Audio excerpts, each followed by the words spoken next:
Studs Terkel died on October 31, 2008, at the age of 96 and a half. Even in his late years, he was an activist for unions, and so Labor Beat presents here our footage of the elder Studs Terkel, activist for labor. Here is Cesar Chavez speaking at a United Farm Workers rally in Chicago in July 1990. Joining him at the State Street rally is Studs Terkel, promoting the national grape boycott. How does that food you eat get on your table? How do those salads that you like, especially in these health-conscious states, get on your table?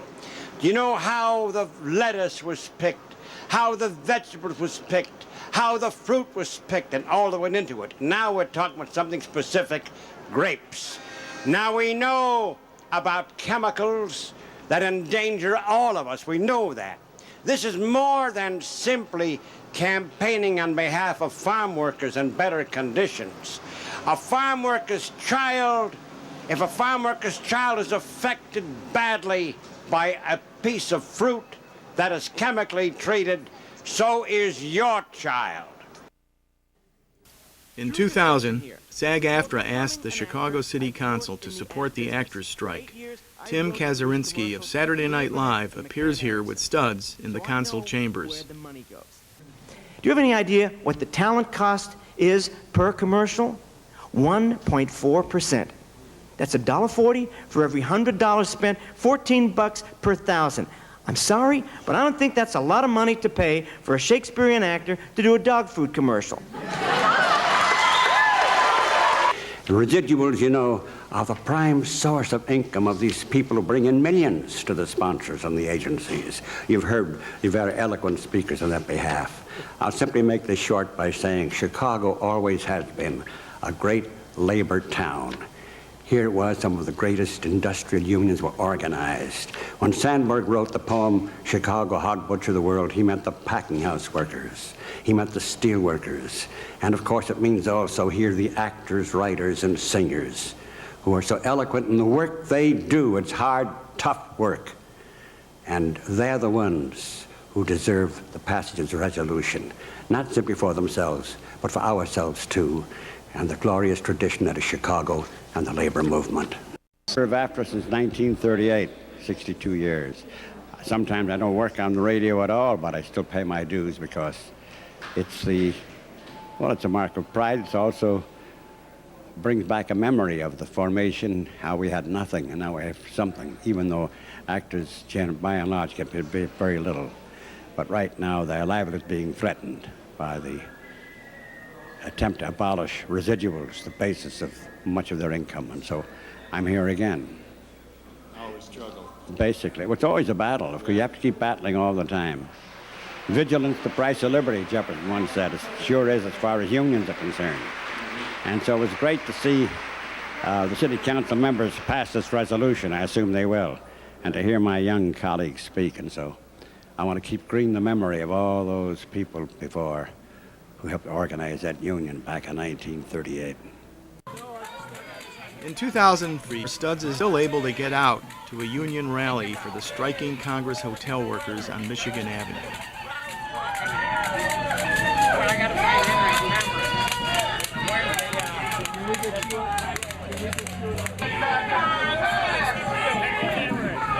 Studs meets hotel workers leader Henry Tamarin, who gives him a tour of the picket line and discusses with him details about when Studs will speak to the crowd in a few minutes. I will introduce you. Should I introduce you as an author or as an activist? With a bullhorn. Yeah. And there's always time to talk to the young reporter from the Chicago Tribune. The Chicago Tribune. Ophelia. Ophelia. Studs appeared and spoke at dozens of rallies for various causes and literary events, and sat for interviews with hundreds of reporters.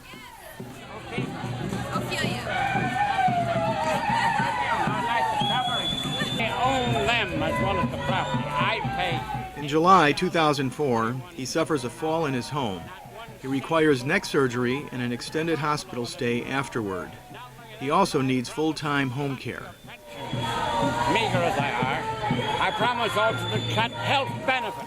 In August 2005, Terkel undergoes a risky open-heart procedure to replace a narrowed aortic valve and redo one of the 5 coronary bypasses he had undergone 9 years before in 1997.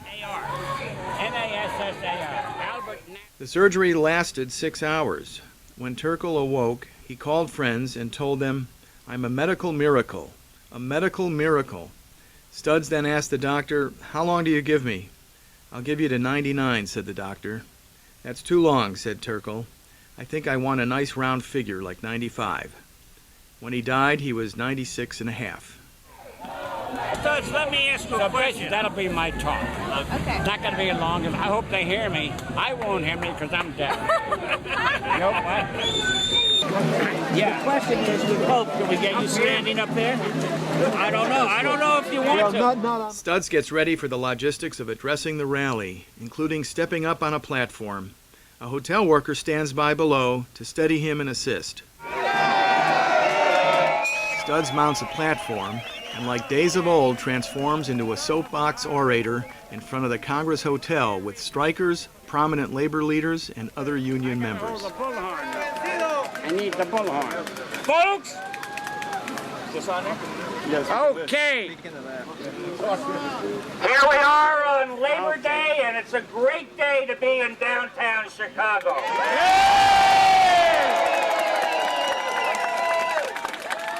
To the Congress strikers, the members of Local 1 HERE, and our friends and supporters in the community and the labor movement that are here today with us, we want to acknowledge you. We want to stand up today for the heroes of the Chicago labor movement in 2003, the Congress Hotel strikers.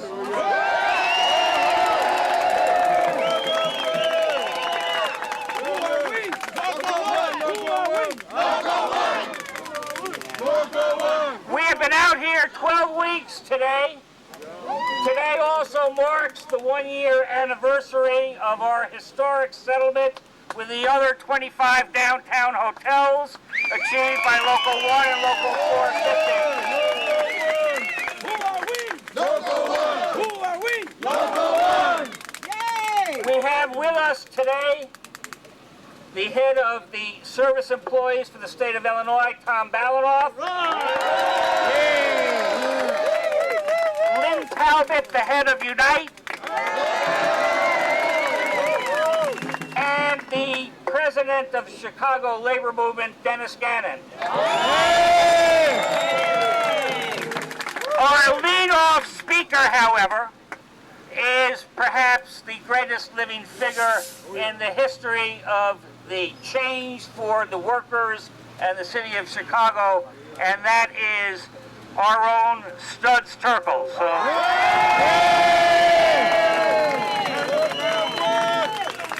And so, thank you, Henry.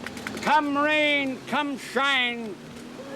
You hear me? Yeah! We celebrate Labor Day. Now, God may be on our side at this moment as the sun appears to be peeping through.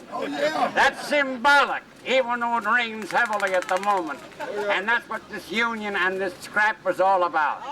Labor Day was born a good number of years ago to celebrate the working men and women of this country, especially of Chicago, the city of working people. Your hands built these skyscrapers. Your hands kept these streets clean. Your hands built these hotels. We meet here in front of the Congress Hotel for a certain specific reason. We are striking. That is the Hotel Restaurant Employees Union, the housekeepers, the custodians, are striking for a living wage. That's right. They are not striking the other hotels of our city who've agreed to pay. The custodians, those who keep the rooms clean and spick and span, who keep the hotel a luxurious place, who do all the janitorial work. The other hotels have agreed to pay $10 an hour minimum wage, which, by the way, is less than other cities get. Nonetheless, that's the agreement. But this one hotel owned by a man named Albert Nasser, who does not live in Chicago, but a vacation in Switzerland, says the hell with the working people of Chicago, the custodians. I own you as property, as well as the hotel, is what he says. And I'm paying you $8.21 an hour, below the minimum wage. Further, he says, I will cut your pensions, meager though they be. I will cut your health benefits. He is of another time, of another century. He is a Neanderthal. And therefore, this is interesting, coming at this moment when labor, you know, is under attack by this administration, who wants to cancel all the gains made during the time of Franklin D. Roosevelt and the New Deal. And so this fight you represent, the custodians, is the fight of all working men and women of Chicago. That's the important thing. And to remember, it's a question now of reaching the American, especially the Chicago public, that it's their fight, because this always has been the city of hands. That's right. And so, a great hand for you and your fight. Thank you. And to recognize one other thing. If there is an act of civil disobedience, to remember that the police of Chicago are your brothers and your sisters. They are working people too. And so therefore, we speak always of non-violence. That's the essential thing. The other thing is, and I'll quit after this if you still hear me, 66 years ago was a man like the man who owns this hotel. His name was Tom Girdler, and he was head of Republic Steel Company on the South Side.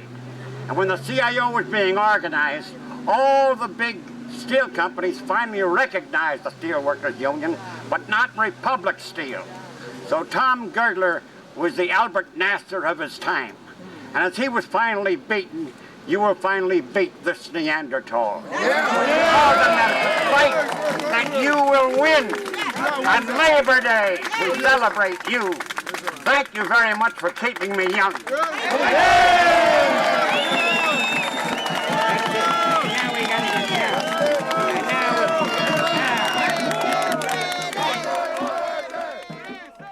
On June 23, 2007, Studs appears at an outdoor labor rally for single-payer health care.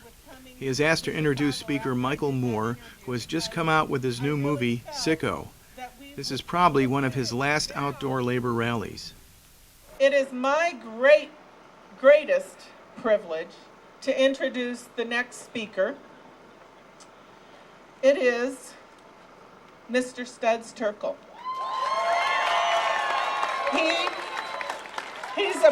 He's been a prize-winning, Pulitzer Prize-winning author and historian, radio personality.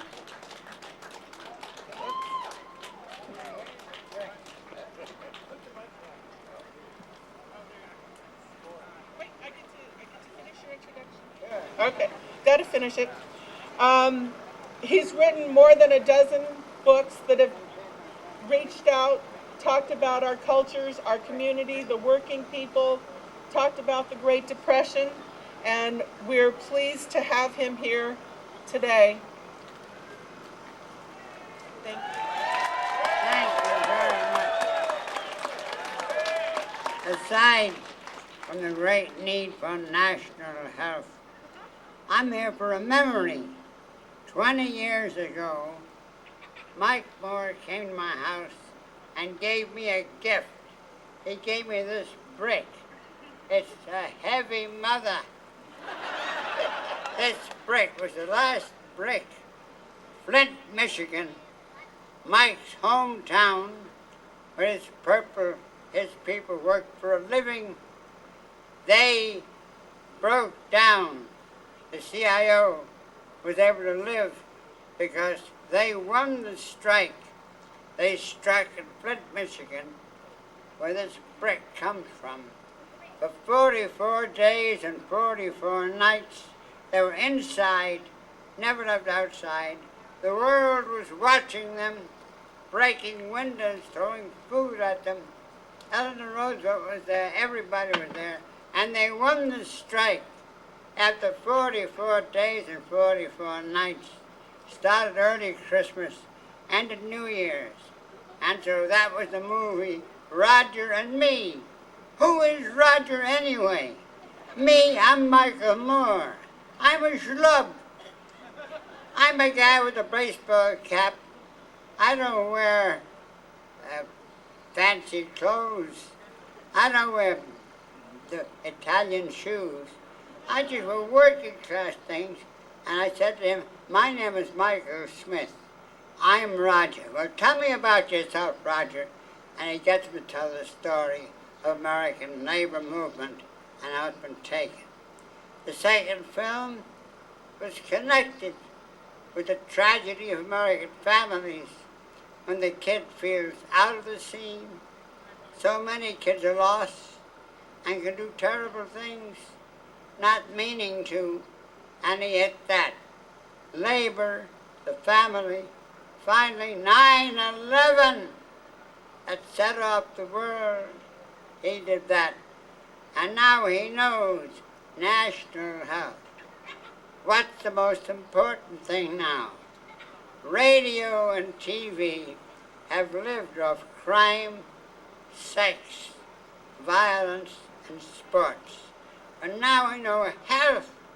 Health is in it all the time. And so the apostle with his great movie, Sicko, is Michael Moore, whom I am delighted to see once again after 20 years. Now where's that rock? And here's that rock. It's a heavy mother. And this rock says, Historic Fisher 1, home of the great labor UAW sit-down strike, 44 days, 44 nights of 1967. And thank you all, especially Mike, for inviting me. Thank you. There you are. You remember that? You remember that? That brick is more valuable to me than the Hope Diamond was to Elizabeth Taylor when Robert Burton gave it to her. Thank you, Mike. Thank you so much. Here you are after 20 years. All right. Oh, you kept the brick all this time.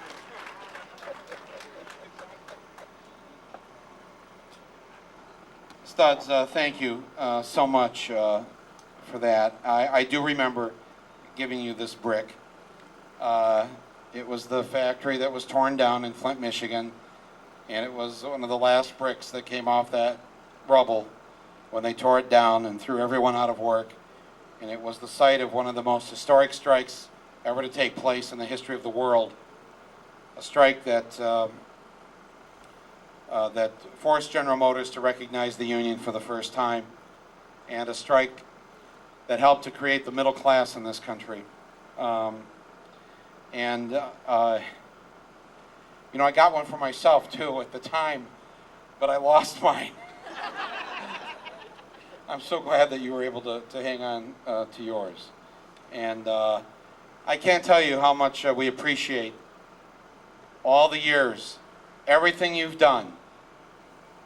Your place in this country, you are an American treasure, a national hero, and thank you for everything you've done.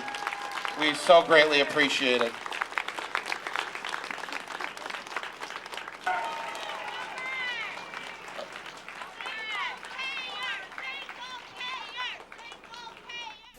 In 2008, beset in recent years by a variety of ailments, including virtual deafness, Terkel's health takes a turn for the worse when he suffers a fall in his home, and a few weeks later, Studs leaves this mortal coil on October 31st, Halloween.